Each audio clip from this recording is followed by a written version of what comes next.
Well, folks, welcome to one more edition of Politics and Dynamics. Your host, thank you so kindly for being a part of the show. We are going to have a great show for you today. As usual, how are my peeps doing today? Hey, it seems like you guys are getting the notifications a bit late sometimes. Is it that our links aren't going out? What's happening here? I hope it is. I hope it is. I hope it is. I'm checking as we speak to make sure that my links are out. My links just went out. They just went out. Anyway, folks, how's everybody doing today? I trust that you're doing fine. It's Thursday, and it's a better Thursday. I think things are getting better. Liz Cheney finally endorsed Kamala Harris. I think that is not a shocker, as expected. Anyway, welcome aboard. May Wood from Long Beach, California. Welcome aboard. Paul Fleming from Powder Springs, Georgia. Welcome aboard. Lee Grant from Montgomery County. And of course, welcome Yvette Avery Herod from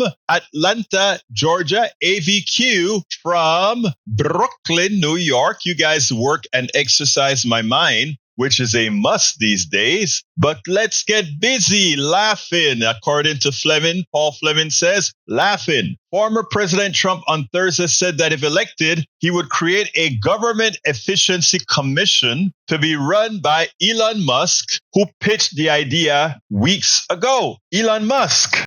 Elon Musk, because of the media, doesn't know quite that what they should, even as they report on it. Elon Musk is a failure. I know everybody likes to think of Elon Musk as this huge success because of SpaceX, because of Tesla. Remember who did those things? Not Elon Musk. That wasn't Elon Musk's intellect. That was the intellect of the great engineers that's been at these companies all along. They just needed the money bag, the person who had the ability to acquire the capital. In a capitalist society, that's what you get. All right. Paul Fleming also says, former Trump campaign advisor indicted for ties to sanctioned Russian state-run media company. Pro-Trump conservative media startup received 90% of its funding from Russia. Indicted Russia's specifically instructed pro-Trump influencers to promote clips of Russia trip by former Fox News host, which they then did all in one news cycle. Tell me more about how Russia is all a big hoax. We never thought it was a hoax. We always knew the truth. All right, let's see what else we got here. Should Eric Hayes, as usual, has fallen for the okie doke. Listen to what he says. Should Garland look into this? Vladimir Putin has said that Russia supports Vice President Kamala Harris over Donald Trump. And then he smiled and he said he loved her laugh. You fell for it, Eric, but again, anybody who falls for Trump, right, brother? Anyhow, continuing, Michael Rudden says, I don't rely on notification, mostly because I don't check notifications at all. As for why I'm almost first for your show, I set my alarm clock for 3:59 and wait. And you know what I tell you for that, Rudden? I am honored that I have a listener that sets an alarm for the time that I'm supposed to be here. And I want to thank you for being a continual supporter of the program, both in kind and otherwise. So, I mean, that is great. That touches the heart. Eric Hayes said, tidbits, UFC O'Connor McGregor hints at 2025 Irish presidential run. UFC icons suggest a 2025 Irish presidential rush, vowing to hold politicians accountable and dissolve the Dáil. Ha ha ha ha. Good luck. I heard about Fulton, her ticket. Let's see what else we got here. Musk is successful for a reason, no matter progressive jealousy. Okay. Paul Fleming says, I got carded buying Sudafed at the store the other day, but I can buy a gun in Georgia without a background check. Yep. And the results of that is exactly what you had yesterday. People dying. In other words, the policies of the party that believes in the sanctity of life doesn't generate the sanctity of life. Let me tell you another caveat. I just heard this on TV today. You know, Donald Trump liked to advertise himself as a president who is preventing abortions. He liked to advise himself as a president who believes in the sanctity of life, and by restricting women's choice, he will reduce abortions. Guess what's the truth, folks? Obama, El Señor Obama, who is a pro-choice president, had 300,000 fewer abortions when he left office than when he went in. That is a pro-choice. president, the president who believes women make the right choices, give them the right, give them the policies that encourages families. Give them the policies that encourages life. Give them the policies that are good. And guess what? After Donald Trump left office, after getting Roe v. Wade overturned, after populating the Supreme Court with women haters, what was the outcome? Donald Trump had 60,000 more abortions under Donald Trump when he left than when he went in. So this conservative came on TV and said, I don't have a problem voting for Harris because their policies gave us less abortion. I hate abortion is what the conservative said. But I need to cut that piece, but their policies gave us less abortions. I want you to think about that. It is something we've been saying all along. Don't prohibit women from doing with their bodies, which belongs to them, what they can. Give them the policies to support life. But that's not what Republicans do. That's not the Republican methodology. Carl Cox from Riverdale, Georgia says, Putin supports Trump and not Harris. Putin is saying that he supports Harris to get votes for Trump. Okay, Michael says Elon Musk isn't an inventor. He's just another businessman who knew how to buy successful businesses. He was a capitalist. He moves capital along. That's it. Despite the image he's crafted for himself, such as his appearance on The Simpsons, Elon Musk has never invented anything himself. And he cannot code. He attempted to code one time, and the engineers came out. Look it up. Elon Musk as a software developer coder. He can't code, yet he have a company, right? Yvette Avery Harris says, I thought it was just me. I set my alarm for 4 p.m. Oh, I love you too, Yvette. I am honored, my sister. I am so honored. I am so honored. Thank you, girl. I'm honored. Paul Fleming says, let me get this straight. Republicans are banning books, drag shows, and life-saving gender-affirming care, all to protect children. But they're also rolling back child labor laws, gun reform, and passing laws to force adolescents to give birth. Do I have that right? I think you're a very intelligent person, Paul Fleming. Yes, you have that right. Nobody ever said these were smart cats. They're not very smart. Just remember that. And you're going to see a lot more with the videos that I've got for you today. All right, next one. Let's see. Let's see. E2247 says, it's hard to ignore how far right the Democratic Party is. Well, I guess I better wait because I have Brother Bracken on, Brother Ray. Brother Ray is in the house, and whenever Brother Ray makes it to the house, I say, welcome to the show. How are you doing, my brother? I'm good, Egberto. Can you hear me all right? Yes, I can hear you perfectly, sir. All right, perfect. So, I just want to basically, shout out what you were saying about abortion. Funny thing about abortion, Trump and a lot of conservatives have a big problem with abortion. But, as George Carlin said it once, they don't have problem, letting you grow up in poverty and violence where you end up getting aborted by life. They don't mind if a cop guns you down, unknowingly just because you were a suspect. That's aborting someone after they're out of the womb. Yeah, Trump is on something about that. And I love how you highlighted that Reagan said that open borders were a good thing because, for so long, Republicans like to beat back that they never came up with that idea. And that's got to be some idea conjured up from the gates of hell and liberal, in liberal heaven or whatever. But I mean, a lot of ideas that we have right now were actually okay with them before they, stepped into their racism. And one final move. I want to say shame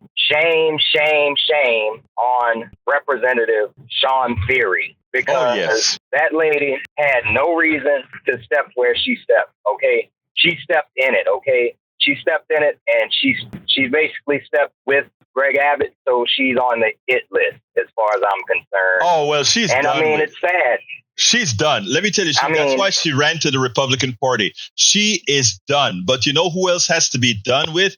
And I don't know if you're going to like this, my dear brother Ray, but there are several of the older black pastors that we have to rid ourselves of. They were the ones who came out against the HERO legislation here in Houston. And they are the ones that are some of the most homophobic the homophobic beings. So I wrote an article a couple of years, probably about 4 or 5 years ago, during the hero when the city was passing the hero laws, and I laid it on them. These are the same pastors that are there in church screwing a lot of the women in their church as they praise the Lord, and then they want to give these other people problems. So we don't only have to go after theory, we have to go after those who supported theory, and she had a whole lot of support from those older black ministers. It is time to go for them too. Go ahead, Ray. Oh, yeah, absolutely. I mean, and they usually expose themselves during the municipal elections because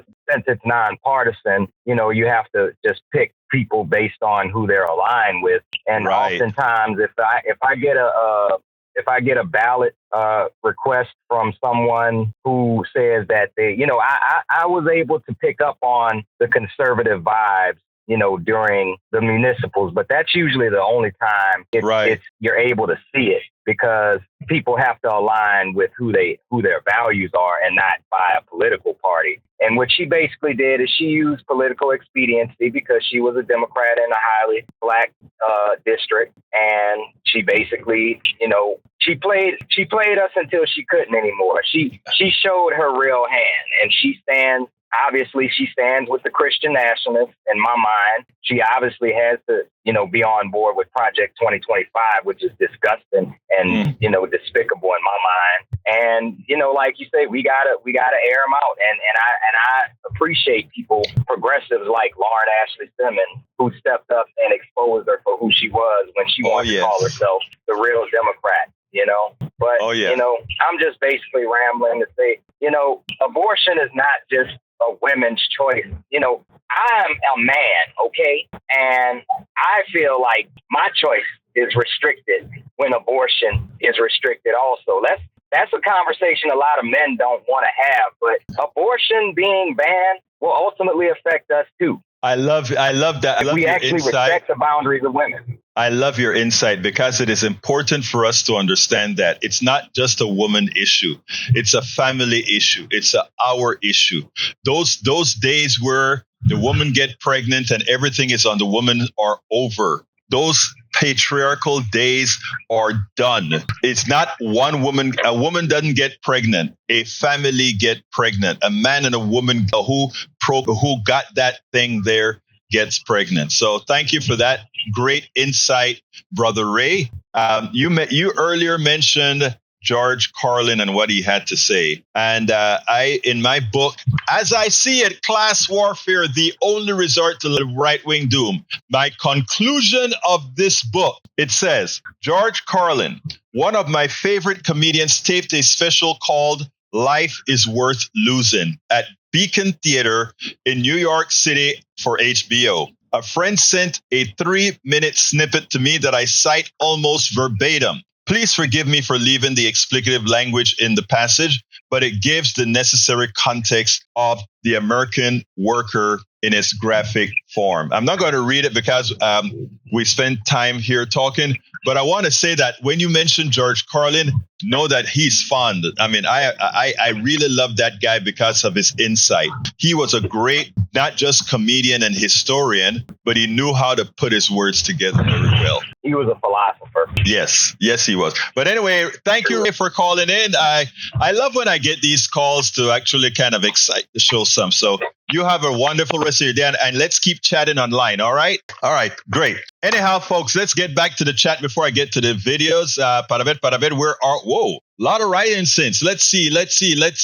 Putin supports. I got that already. Lee Grant says, recent polls and surveys reveal many Kamala supporters can't name a single one of her accomplishments. So, can they name one of Trump's accomplishment? In fact, can you name me one of Trump's accomplishment, my brother, Carl, my brother? Name me one. Please, name me one. Actually, he didn't have any. Continuing, we have, para ver, Yvette says, I read that one already. Paul Fleming says, Coach Tim Walz, you tell me who in Wisconsin is sitting around saying, damn, I wish they'd go give billionaires tax cuts and screw me over. Damn, I wish they'd take my health care away. I wish they'd underfund my public school. I wish they would make my job more difficult, and more dangerous. And you know what you did? You opened the door for the first video. And guys, I know there's a lot of chat after that chat that I just read, but he opened the door for an important video that I need you all to watch right now. Check this out and let's learn some facts together. A lot of us know it, but others don't. Last night, Joy-Ann Reid did a great job in breaking down the two policy differences between Donald Trump and Kamala Harris. And she made it clear that how can you have somebody who has never run a company successfully? Remember, 6 bankruptcies, as well as Truth Social is nearing to the point, given that it makes no money, to go into bankruptcy as well. It's inevitable because it's not a viable organization. So therefore, it's just banking on the name Trump while he still has some political viability. Now, this morning, Morning Joe and Steve Radner did a great thing in the way they pointed out 3 specific things. One, that blue states are very, very dependent on, or rather, red states are very, very dependent on blue states. I mean, if you take a look at the charts that they show, the red states just simply need that cash from the blue states. The second thing is that where it comes to education, again, the blue states are funded education in the rural areas of all these red states, et cetera, et cetera, et cetera. And then again, the IRA, the Inflation Reduction Act that was passed by Democrats, most of the monies and the investments are going to red states, not blue states. So again, in all these different aspects, red states are takers. Yet with Project 2025, Donald Trump is doing something interesting. He's taking away all the resources that blue states are providing for the red states, or a lot of those resources. But not only that, in his tax policy, he's increasing tariffs, which would be paid by all working class people, all poor people, in order to collect some cash. Because again, tariffs are nothing more than a tax on everyone. He collects that tax, and guess where that tax goes? Into a tax cut, a huge tax cut for the wealthy. And again, it is important that people understand this. You're not hearing this on Fox News. You're not hearing this on OIN. You're not hearing this on Newsmax, but you're hearing it where news counts. And it's important that we start doing this more now than ever. That in effect, what Donald Trump is doing, yes, he's going to screw all the people in the red states, but in the process of doing that, he will screw all Americans in the lower strata. Listen to this, and then we'll take it on the other side. The record's pretty clear, and history's pretty clear here, which is job growth. As Bill Clinton noted in his convention speech, job growth has happened under Democratic administrations. Deficit reduction is more common under Democratic administrations. These business policies, as Goldman Sachs forecasts, they're better business policies outlined by Harris than it is for Trump. And I will just say this, we've gone through 2.5, 3 years of people, especially on the Republican side, warning about inflation.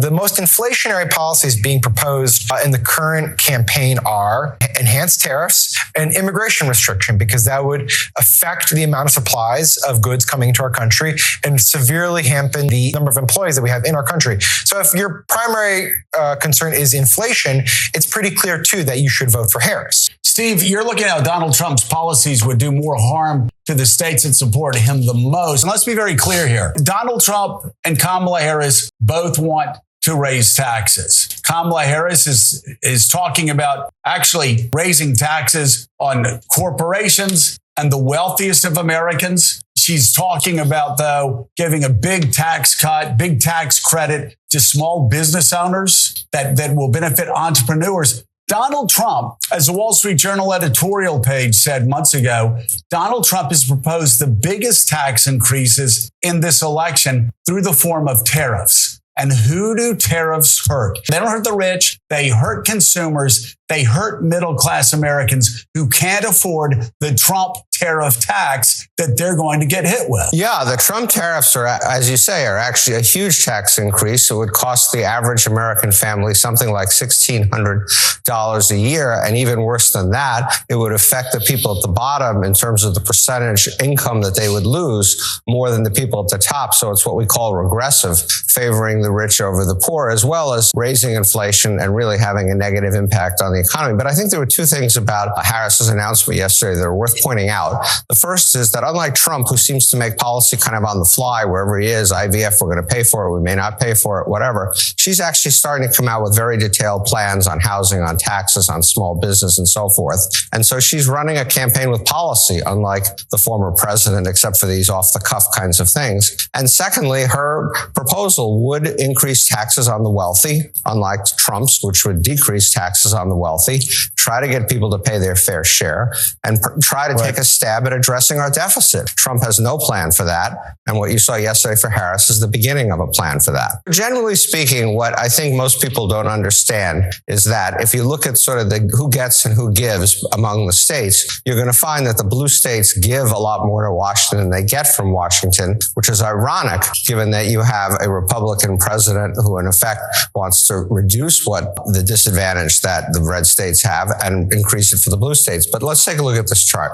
So if you look at the net of what people pay versus what they get, you see at the far end of the spectrum are all blue states. They pay more to Washington than they get from Washington. And if you look over here on the right, you'll see these are almost all red states, with the exception of Virginia and Maryland, which are kind of special cases because they have so much federal installations and military and so forth in their states. And so this is what you see happening. Most of this happens on the revenue side. Residents of blue states earn a lot more than residents of red states, so they pay a lot more in taxes, roughly $3,000 a year per capita. So, see, that's fascinating. So what you're saying is there's income redistribution here. Well, exactly. The income redistribution is coming from blue states, and it is benefiting the very people that go around yammering about socialism all the time when they are the beneficiaries of income redistribution from blue states to red states. So if anybody is benefiting from a, quote, socialist redistribution scheme, how fascinating. It's mainly red states. Joe, you said it better than I said. In our system, where we try to make people more equal, yes, government has tilted in favor of the red states, the same government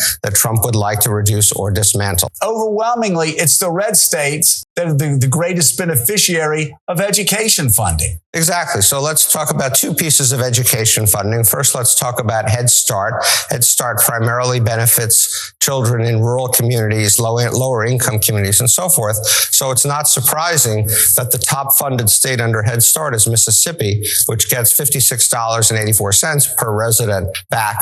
And you can see then it's West Virginia, it's Louisiana, it's Kentucky, it's Wyoming. Red state average, $22.42. Top blue state, Michigan, $25.77, is actually below the red state, Wyoming, and the average is down here at $17.22. But what's important to know about this is a program that Project 2025 would kill. So the Republicans that are in effect proposing a policy that would actually hurt their constituents a good bit more than it would hurt the constituents of blue states. Another similar example of that is teachers. A lot of teachers' jobs in lower income areas are funded by what's called Title I. You can see here the largest percentage of teachers supported by Title I is Louisiana at 12%. But you've got Mississippi, you've got Alabama, you've got Florida, you've got New Mexico, Arizona, Nevada, swing states and red states principally benefiting. Once again, the Republicans would eliminate this funding, send it back to the states, say you deal with this problem, disproportionately hurting their own constituents. Steve, let's look at your final chart, which focuses on the Inflation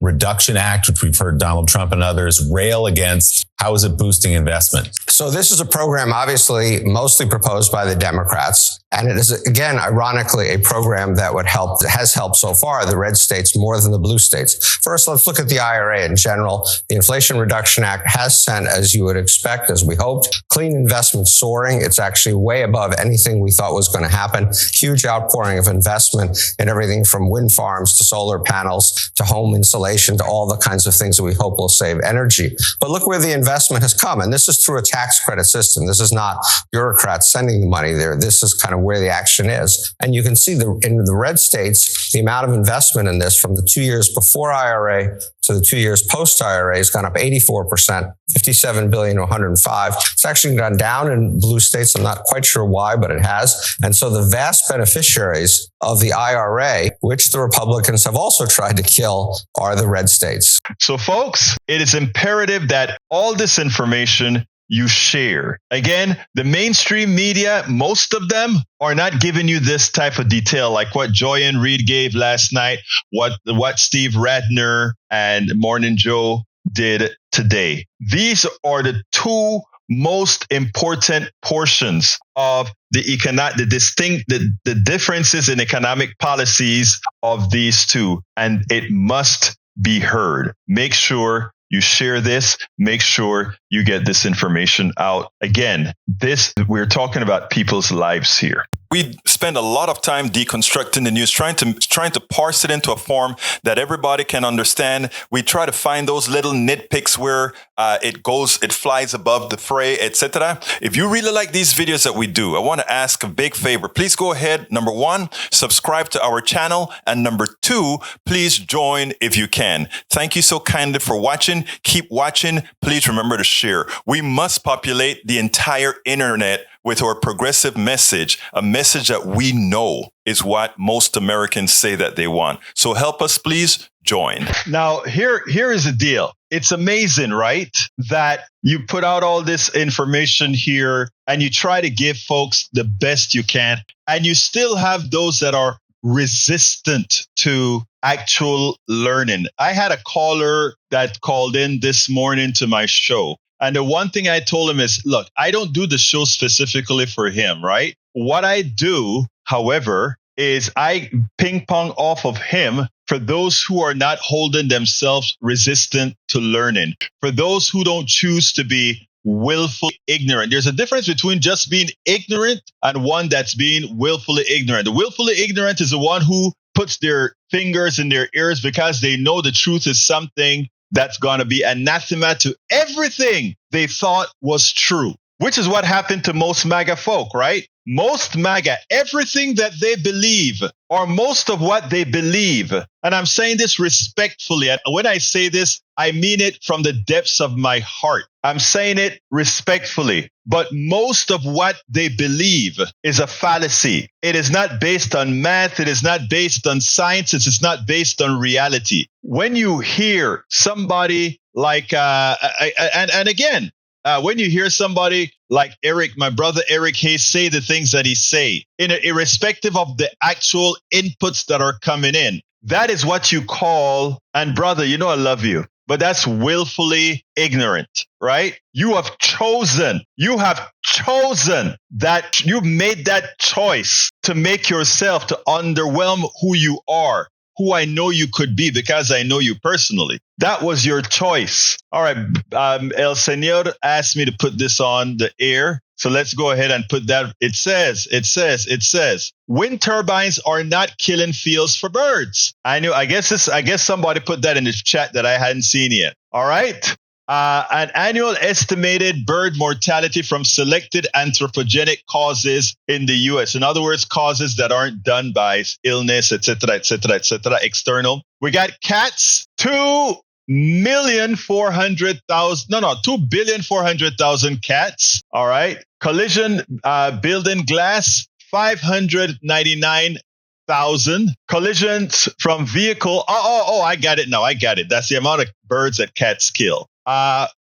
Collisions with vehicles, 214 million. Poison, 72 million. Collisions with electrical lines, 25 million. Electrocutions, 5 million. Collisions, land-based wind turbines, 234,000. I am glad you brought that out, Rodnin, because I think that those are some numbers that needs to be out there. Look at cats versus wind turbines. Hell, look at cats versus them killing themselves by flying into glass. It's amazing. And let me just show you again when I talk about people choosing to be willfully ignorant. And I think I normally don't read the gibberish that my brother puts on the screen, but this one is worth reading. Eric just saw the chart, okay? You have to fundamentally choose, assuming you take that statistic, which is generally, it comes from the U.S. Fish and Wildlife, okay? So that is a truthful document that could be taken as truth. After you have placed that out there, my dear brother, you have pointed it out that wind turbines, the death from wind turbines are about 1,000, is it 1,000 or 10,000 times less than cats killing birds? I want you to see that. And looking at those numbers should immediately tell somebody, oh my God, the thing about birds getting killed by turbines was definitely put in there by those likely the energy companies that wanted to create some sort of a symbiotic relationship between animal lovers and green energy to tell them that they're somehow incompatible. But the numbers prove something completely different. So here you go. This information is starch, and you pointed it out. And somebody like Eric Hayes, who, by the way, Eric, aren't you an accountant? I think. You count numbers, you put numbers together, I'll be concerned. And I'm not kidding here. I would be concerned if you saw a chart like that and didn't say, oh my God, I just learned something. I guess what we heard about wind turbines and birds is bullshit. I would be concerned because if somebody gives me this data and you maintain your stance, it's more than just willful ignorance. It is more than just willful ignorance. I won't say what it is. All right, let's continue here. I got Joyanne Reid because Joyanne Reid is who I mentioned earlier. And Joyanne Reid did a great piece to contrast El Señor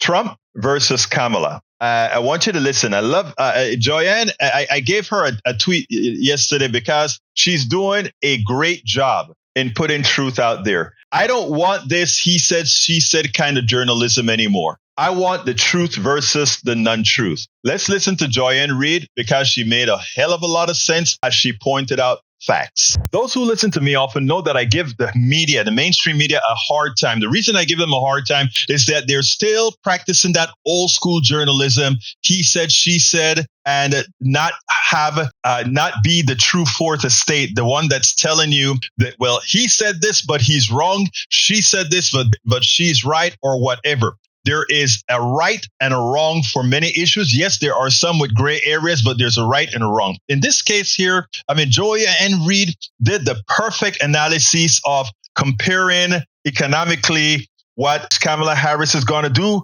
versus what Donald Trump is going to do, what Donald Trump has done. And she gave it the proper perspective. This is what journalism is supposed to do.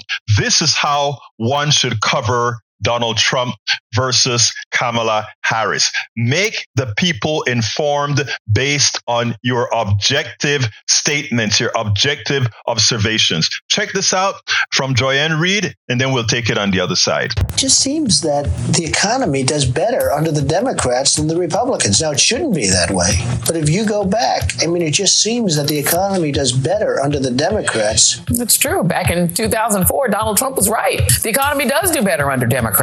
And as Vice President Kamala Harris announces a major plan to boost small businesses, economists are saying that Trump's proposals, like, for instance, tariffs, would actually hurt Americans. Polls show the economy continues to be the top issue for many voters, including inflation and affordability. And yet there is only one candidate who is proposing policies that would actually help Americans. Vice President Kamala Harris. Here she is today in New Hampshire. My vision of an opportunity economy is one where everyone can compete and have a real chance to succeed. The VP was there to unveil a big tax break proposal for small businesses. $50,000 to be exact for startup businesses, which would be a huge boost from the existing $5,000 tax break. And counter to the online trolls and far-right commentators claiming she doesn't have any policies, this is just one of many that Harris has begun to roll out regarding the economy. There's the plan to provide $25,000 in down payment assistance to first-time home buyers, the plan to restore the expanded child tax credit and add a $6,000 tax credit for parents of newborns, On healthcare, she wants to expand the current monthly cap on out-of-pocket costs for insulin and expand the upcoming $2,000 annual limit on out-of-pocket costs for prescription drugs for Medicare enrollees to all Americans. She's also calling for a federal plan to ban price gouging to lower grocery prices and everyday costs. Now let's compare that to Donald Trump's plans. In addition to extending and increasing his 2017 massive tax cut for the super rich and big businesses, he has proposed deporting roughly 11 million undocumented immigrants, which would cause huge problems for the agriculture and construction sectors, resulting in higher food and housing costs for Americans. He's also proposed imposing a 10% tariff on all products imported to the U.S. and up to 60% on all Chinese goods, which would essentially be a tax on every single one of those goods, meaning higher costs for American families. And his go-to line for how he will somehow pull a rabbit out of a hat to make everything more affordable is drill, baby, drill, i.e., by bringing energy costs down, all costs will come down. Okay, the problem with that plan is that under the Biden-Harris administration, the United States is already producing more oil, not only than any other time in U.S. history, no, but more than any other country on the planet ever has, ever. You don't need to take it from me, y'all. Moody's Analytics found that Harris's plans would cut the deficit by nearly $3 trillion, while Trump's plans would add more than $2 trillion over the next 10 years. And according to Goldman Sachs, the U.S. economic growth would see a boost with a Harris win and would fall if Trump returned to office. Yet when you ask your average voter who they trust more on the economy, they somehow often say Trump. And they often say, well, it's because he's a businessman. Okay, well, look at his current businesses. In addition to his 6 previous bankruptcies, his latest business endeavor, Trump Media, the social media company behind Truth Social, is headed in the direction of becoming unlucky number 7.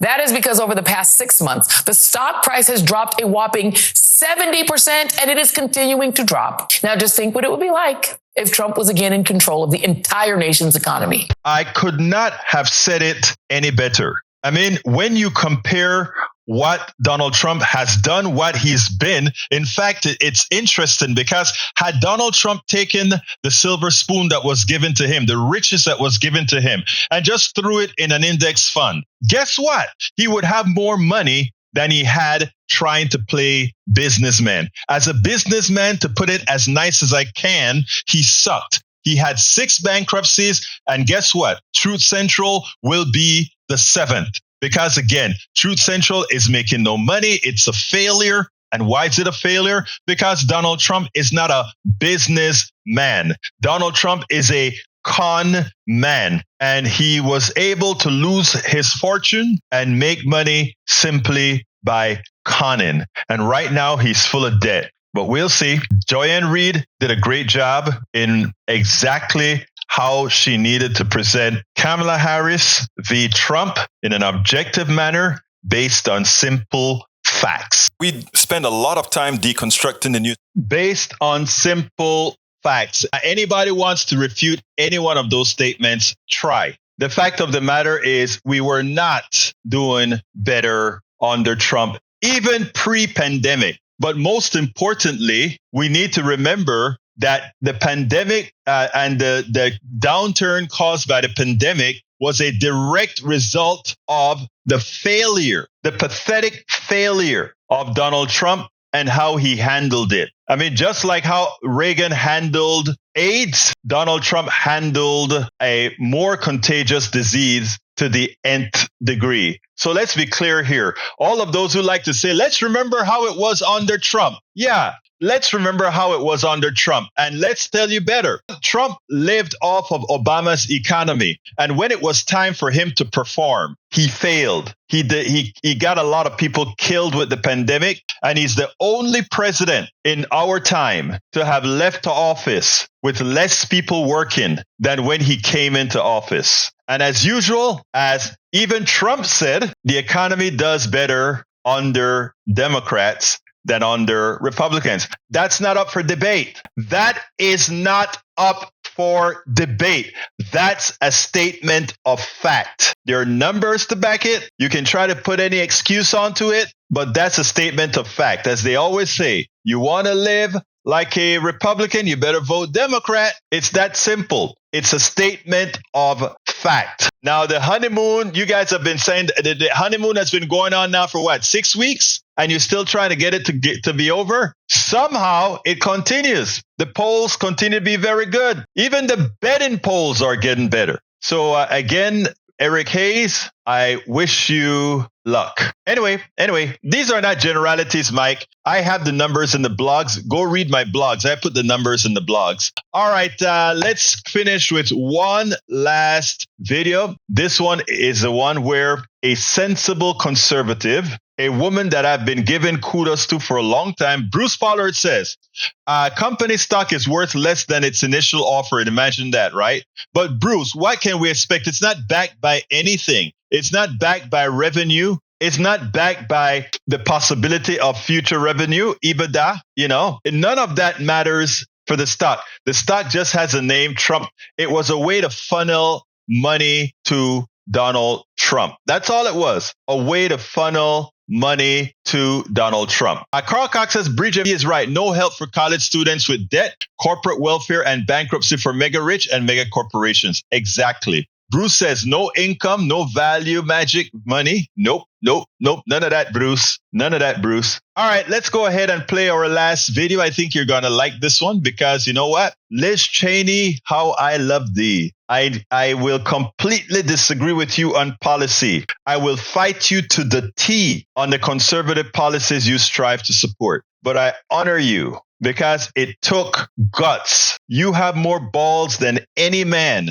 out there in the way you handled your support for Kamala Harris. Here we go. All during the investigation on January 6th, I continuously gave kudos to Liz Cheney and Adam Kinzinger, because these were two very conservative Republicans who I completely disagree with on policies, whether it be healthcare, taxes, or any one of these significant policies. But the fact that these guys understand that their party became a cult, and unlike the cowards that understand that the party is a cult, who continue to appease Donald Trump, who continue to appease MAGA, we have a few heroes who say, you know what? For me, it is country over party. It is my political affiliation does not matter when it comes to country. I will pick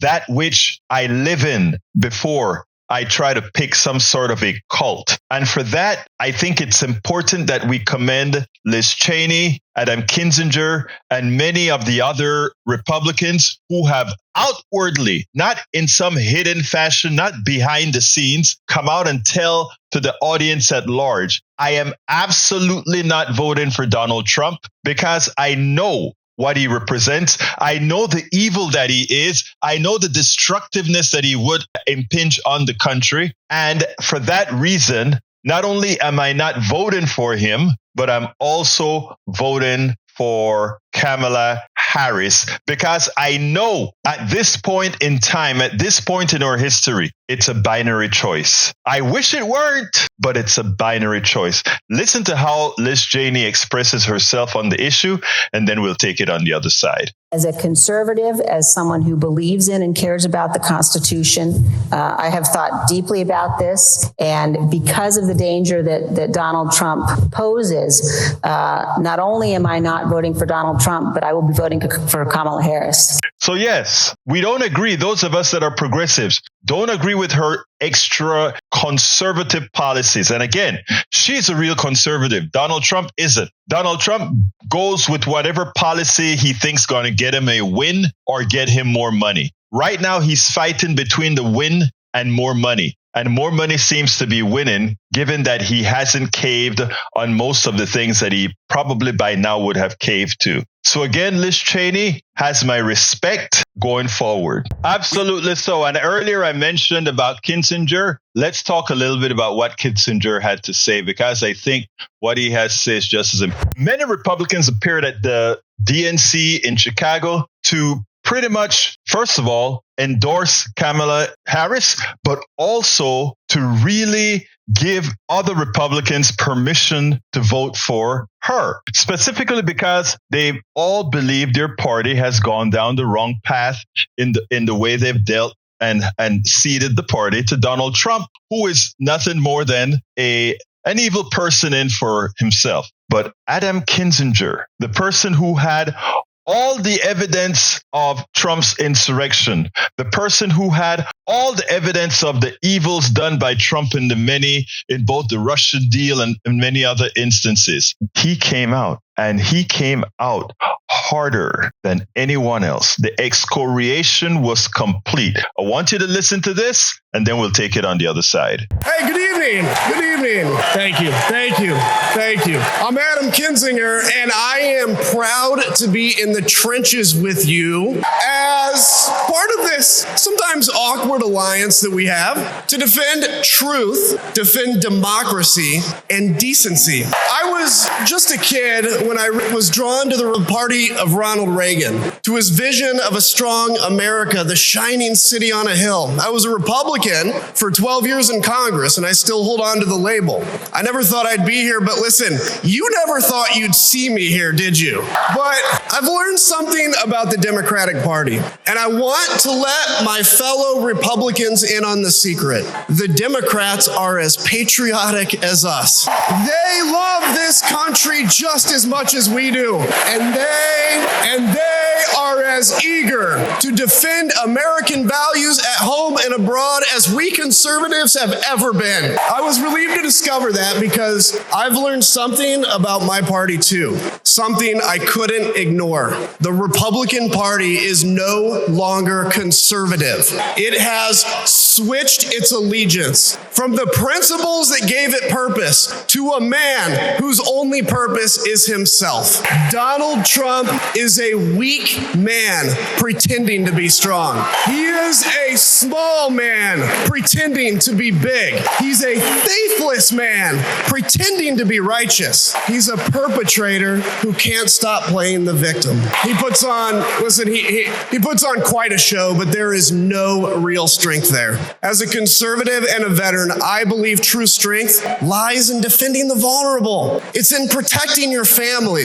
It's in standing up for our Constitution and our democracy. That is the soul of being a conservative. It used to be the soul of being a Republican, but Donald Trump has suffocated the soul of the Republican Party. His fundamental weakness has coursed through my party like an illness, sapping our strength, softening our spine, whipping us into a fever that has untethered us from our values. Our democracy was frayed by the events of January 6th, as Donald Trump's deceit and dishonor led to a siege on the United States Capitol. That day, I stood witness to a profound sorrow, the desecration of our sacred tradition of peaceful transition of power, tarnished by a man too fragile, too vain, and too weak to accept defeat. How can a party claim to be patriotic if it idolizes a man who tried to overthrow a free and fair election? How can a party claim to stand for liberty if it sees a fight for freedom in Ukraine, an attack pitting tyranny against democracy, a challenge to everything our nation claims to be, and it retreats, it equivocates, it nominates a man who is weirdly obsessed with Putin, and his running mate who said, quote, "I don't care what happens in Ukraine." Yeah, he wants to be vice president. Yeah. How can a party claim to be conservative when it tarnishes the gifts that our forebears fought for? Men like my grandfather, who served in World War II, who believed in a cause bigger than himself, and he risked his life for it behind enemy lines. To preserve American democracy, his generation found the courage to face down armies. Listen, all we're asked to do is to summon the courage to stand up to one weak man. Some have questioned why I've taken the stand I have. The answer is really simple, ladies and gentlemen. We must put country first. And tonight, as a Republican speaking before you, I'm putting our country first. Because the fact is, I do belong here. I know Kamala Harris shares my allegiance to the rule of law, the Constitution, and democracy, and she is dedicated to upholding all three in service to our country. Whatever policies we disagree on pale in comparison with those fundamental matters of principle, of decency, and of fidelity to this nation. Listen, to my fellow Republicans, if you still pledge allegiance to those principles, I suspect you belong here too, because democracy knows no party. It's a living, breathing ideal that defines us as a nation. It's the bedrock that separates us from tyranny, and when that foundation is fractured, we must all stand together, united, to strengthen it. If you think those principles are worth defending, then I urge you, make the right choice. Vote for our bedrock values, and vote for Kamala Harris. God bless you. And that is from one of the most conservatives out of Congress. Now, let me point out something, because I don't want to, when people put crap in the chat, I have to go ahead and answer it when it's prudent. Now, you have Mike Cisak giving you the blowhard information from the right wing, which is wrong. Here are the real numbers. The Washington Post fact check about $5,000 gives it 2 Pinocchios, partly because Trump claims credit for a trend that started under Obama and greatly exaggerates the impacts of his tax cut. In reality, when you add the numbers, it's only $1,400 over his first 2 years. And you know what happened after that? We got the tanking, but because of the money that we gave to people, you got a false look. Like, let me show you that chart. You got a chart that looked like this, that they also used to lie to Americans. But if you take a look at the chart and you look at the actual line of ascent, you see that the constancy of the Obama economy constantly moving up. In other words, a democratic economy constantly moving up was maintained based on those numbers that you see right there. This is what intelligent math, intelligent calculations do for you. I won't let those things stand. Let's go back to the chart.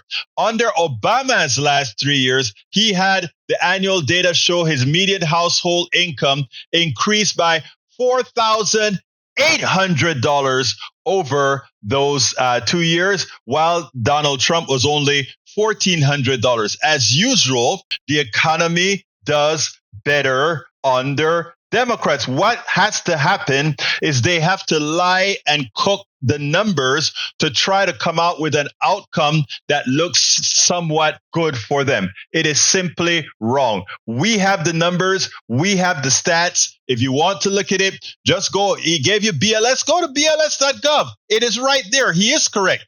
Go to BLS.gov. Do remember this chart here, because if you notice that straight line up, that is where we start to get the results of the pandemic. And what happens is the way that these numbers are calculated, it tells you something important. But again, if Eric is believing or is following what Brother Cisak is saying, anybody that he's doing accounting for, look out. Anyway, got to get out of here, guys. Got to get out of here. Love you all, but I got to get out of here. Before I go, though, I want to add, by the way, Bree says, do you realize that they are against any form of abortion, but killing children is okay? Isn't that the same thing? No, Breach. It's worse. My sister Breach MCP. It is worse. I didn't salute all of you. Breach, welcome. Alzarin Dreams, a patriot. Welcome aboard, sis. Who else have we got here? Thank you for being here, Brother Rudnin. That I missed. Cox, I got to you. Steigen Burger Greek, how you doing, my friend? AC Rodriguez, ¿cómo estás, mi hermano favorito? Great to see you here. Who else did I miss? Bruce Pollard, I think I spoke to you. Anyhow, great talking to all you guys. Again, the misinformation and the way they have to cook their numbers to make it seem like somehow republicanism or conservatism is a viable alternative to the good policies that come out of the progressive domain is insane.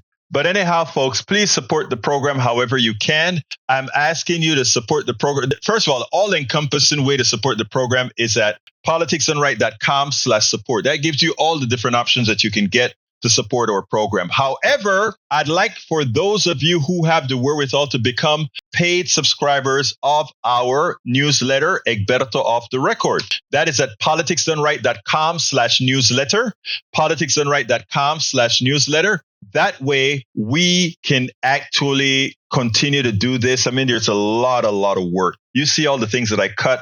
I have to cut these things to make sure that it fits, all that good stuff. Billy Allison Irwin, welcome aboard, sis. So please support the program by becoming a paid subscriber of our newsletter if you can. And that is at politicsandright.com/newsletter.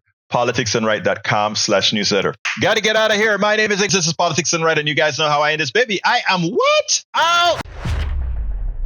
We spend a lot of time deconstructing the news, trying to parse it into a form that everybody can understand. We try to find those little nitpicks where it flies above the fray, etc. If you really like these videos that we do, I want to ask a big favor. Please go ahead. Number 1, subscribe to our channel, and number 2, please join if you can. Thank you so kindly for watching. Keep watching. Please remember to share. We must populate the entire internet with our progressive message, a message that we know is what most Americans say that they want. So help us, please join.